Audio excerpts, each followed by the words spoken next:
आषाढ़े रथ जातरा आषाढ़े रथ जातरा बड़दाण्डे जगा पड़ी धरा से तो रंक रतन पसरा रे हो भगते नईरे कदली भेला पारला साई को हले दौची कालिया गुंडीचा लीला जाई पारना से रथ यात्रा सामिल होती वयस्क लोक मैंने जाई पारना से योगदान देउछंती। आम सब सखा गुड़िक मिसी ए रथ तैयारी करुछु।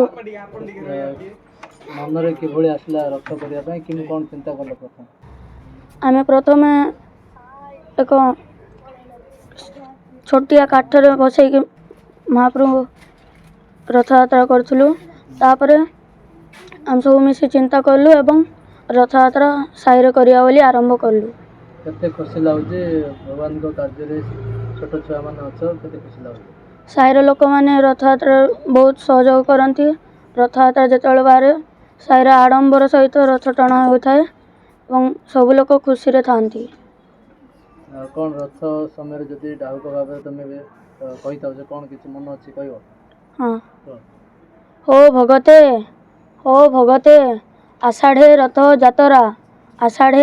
जातरा बड़दाण्डे जगा पड़ी धरा से तो रंक रतन पसरा रे हो भगते हो भगते नईरे कदली भेला पुरी सहर को हले दौची कालिया गुंडीचा लीला। कुनी रथ यात्रा पालन करुछु। एटा हमर चतुर्थ वर्ष। आपण माने देखि पारथिबे कि जे छोट पिला माने रथ यात्रा टाणिया पय जाई पार नांती सेथि पय आम साइरे गुटे रथ तैयारी कराई जार नाम होची श्रद्धा नंदी घोष एवं आम सब वर्ष भली ए वर्ष मध्य रथ तैयारी करूछु एवं छोट छोट पिला माने रथ टाणिया पय जाई पार नांती सेथि पय आम रथ यात्रा बनेछु। आपण देखि पारथिबे कि जे बड़ नंदी घोष बड़ रथ यात्रा आप गोटे मौसी माँ थे किंतु आम साइड प्रत्येक घरे गोटे गोटे मौसी माँ अच्छा से मैंने पोड़पिठा भोग लगाई था।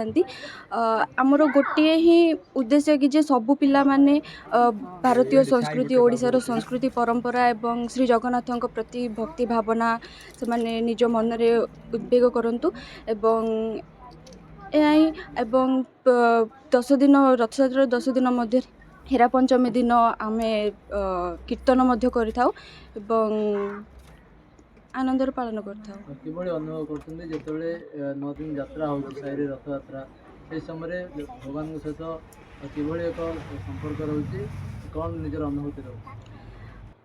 अनुभूति है कि जे मोर कौन मानवर माने छोट छोट पिला मानक मध्यरे भगवान वास करथांती एवं से माने भगवान को अंतररू चिन्हवा आवश्यक कि जे से तांको भगवान एकमात्र प्रभु एवं तांको संस्कृति को आपणिबा पई आमे रथ यात्रा पालन करथाउ एवं प्रत्येक पिला भगवान सहित अंतररू जोड़ी होइथांती बोली हमर आशा एवं सेथि पई से माने बहुत हस खुशी रे ए पर्वटी को पालन करथाउ। कौन कहब रथ तैयारी केबठ आरंभ कलो।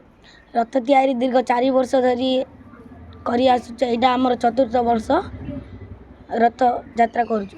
रथ तैयारी करिया पय कोन कोन जिंस लागै। रथ तैयारी करिया पय 6टी काठ चक लागिछि आ 8टा सुल्ल रे करा जायछि। केते दिन लागिला करिया पय 20 दिन लागिला।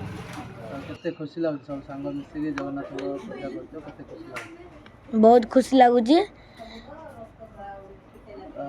केमिति कोन पूजा करछो साइरे मिसी पूजा करछु एवं जने बहुत लोक मौसी माँ होचंती तांक मानक बाटरे पोड़ पिठा भोग करी जगन्नाथ को ये भोग करा जाउछि।